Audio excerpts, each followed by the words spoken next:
Breaking news today. Twitter witnessed a major breach with accounts of several prominent people getting hacked.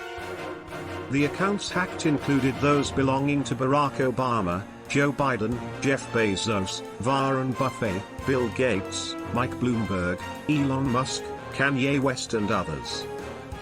Brazilian President Jair Bolsonaro on Wednesday again extolled the supposed virtues of malaria drug hydroxychloroquine to fight COVID-19, as he said that he again tested positive for the coronavirus, a week after he first announced he had become infected.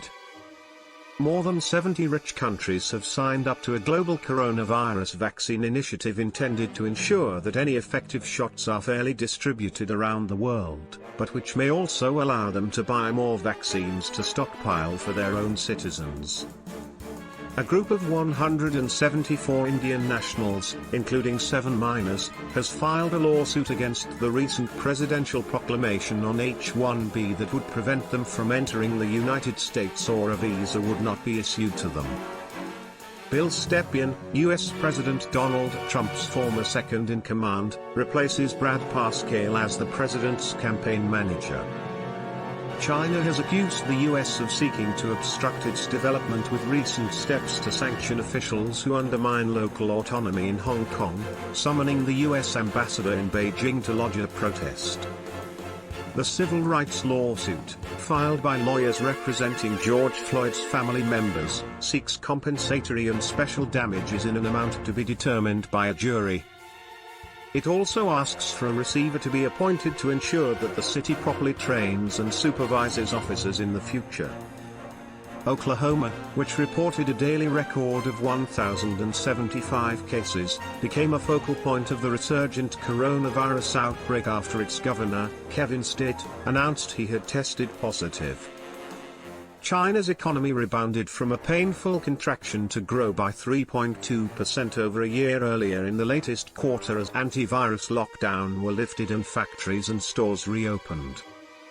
The launch of a United Arab Emirates Mars orbiter, already delayed 2 days, has been postponed further due to bad weather at the Japanese launch site.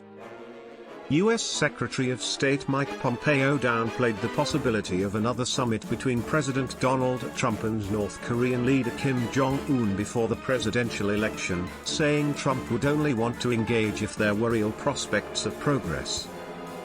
Minister of the Interior of Turkey Süleyman Soylu said the plane crashed on a mountain at an altitude of 2,200 feet, 670 meters. The dead included the 2 pilots, Anadolu quoted him as saying. Early-stage human trial data on a vaccine being developed by AstraZeneca and Oxford University will be published on July 20, The Lancet Medical Journal said on Wednesday. Members of the U.S. Congress have written a strongly worded letter to U.S. President Donald Trump praising India's decision to ban 59 Chinese apps, including TikTok, and saying U.S. shouldn't trust them either.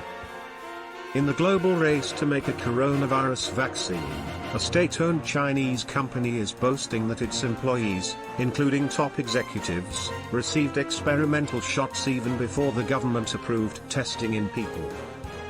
Taiwan's military fired missiles from the air and the island's shore facing China on Thursday in a live-fire exercise to demonstrate its ability to defend against any Chinese invasion.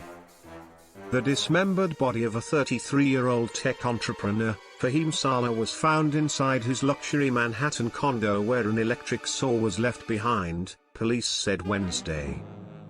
Dozens of people were arrested at a protest in Moscow on Wednesday against constitutional reforms that give President Vladimir Putin the option to remain in power for another 16 years, witnesses and a monitoring group said. Prime Minister Benjamin Netanyahu got a lukewarm reception on Thursday from his main coalition partner and the head of the central bank to a plan to grant money to all Israelis to kickstart the economy during the coronavirus crisis. London-born Islamic State, ISIS, recruit Shamima Begum has won the right to return to the UK and carry on her legal fight against the UK government's revocation of her British citizenship on security grounds.